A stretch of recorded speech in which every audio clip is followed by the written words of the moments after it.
بسم الله الرحمن الرحيم. الرحمن علم القرآن، خلق الإنسان علمه البيان. الشمس والقمر بحسبان، والنجم والشجر يسجدان. والسماء رفعها ووضع الميزان ألا تطغوا في الميزان وأقيموا الوزن بالقسط ولا تخسروا الميزان. والأرض وضعها للأنام، فيها فاكهة والنخل ذات الأكمام والحب ذو العصف والريحان. فبأي آلاء ربكما تكذبان؟ خلق الإنسان من صلصال كالفخار، وخلق الجان من مارج من نار. فبأي آلاء ربكما تكذبان؟ رب المشرقين ورب المغربين. فبأي آلاء ربكما تكذبان؟ مرج البحرين يلتقيان، بينهما برزخ لا يبغيان. فبأي آلاء ربكما تكذبان؟ يخرج منهما اللؤلؤ والمرجان. فبأي آلاء ربكما تكذبان؟ وله الجوار المنشآت في البحر كالأعلام. فبأي آلاء ربكما تكذبان؟ كل من عليها فان، ويبقى وجه ربك ذو الجلال والإكرام. فبأي آلاء ربكما تكذبان؟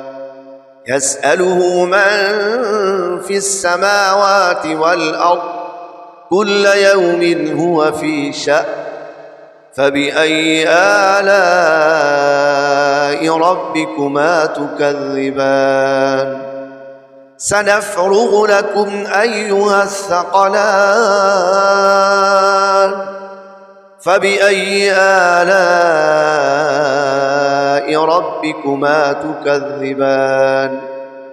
يا معشر الجن والإنس إن استطعتم أن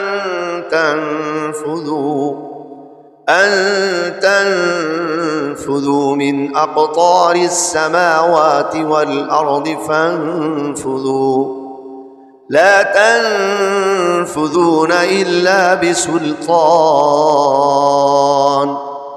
فبأي آلاء ربكما تكذبان؟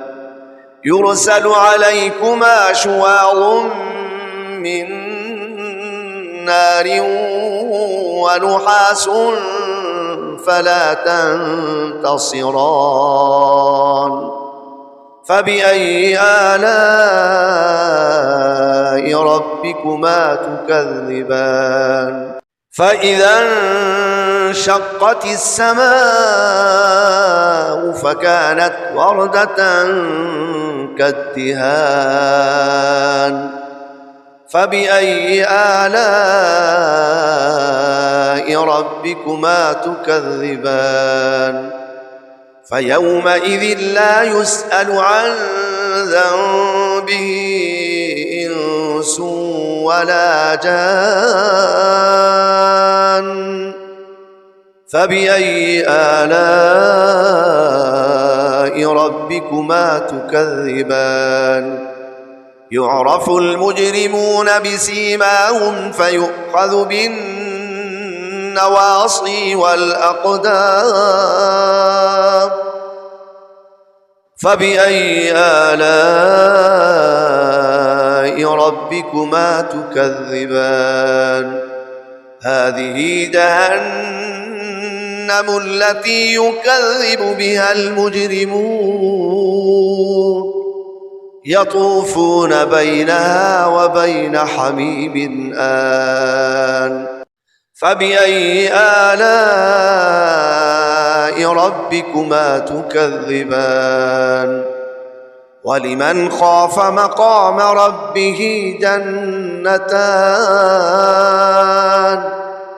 فبأي آلاء ربكما تكذبان ذواتا أفنان فبأي آلاء ربكما تكذبان فيهما عينان تجريان فبأي آلاء ربكما تكذبان فيهما من كل فاكهة زوجان فبأي آلاء ربكما تكذبان متكئين على فرش بطائنها من استبرق وجنى الجنتين دان فبأي آلاء ربكما تكذبان فيهن قاصرات الطرف لم يطمثهن إنس قبلهم ولا جان فبأي آلاء ربكما تكذبان كأنهن الياقوت والمرجان فبأي آلاء ربكما تكذبان هل جزاء الإحسان إلا الإحسان فبأي آلاء ربكما تكذبان ومن دونهما جنتان فبأي آلاء ربكما تكذبان مدهامتان فبأي آلاء ربكما تكذبان فيهما عينان نضاختان فبأي آلاء ربكما تكذبان فيهما فاكهة ونخل ورمان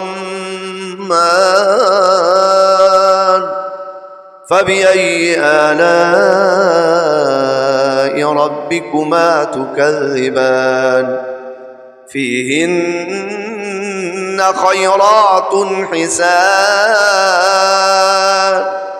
فبأي آلاء ربكما تكذبان حور مقصورات في الخيام فبأي آلاء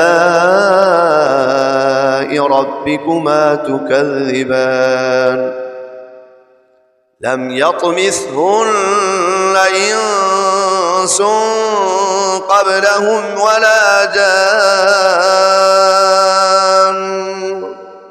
فبأي آلاء ربكما تكذبان متكئين على رفرف خضر وعبقري حسان فبأي آلاء ربكما تكذبان تبارك اسم ربك ذي الجلال والإكرام صدق الله العظيم.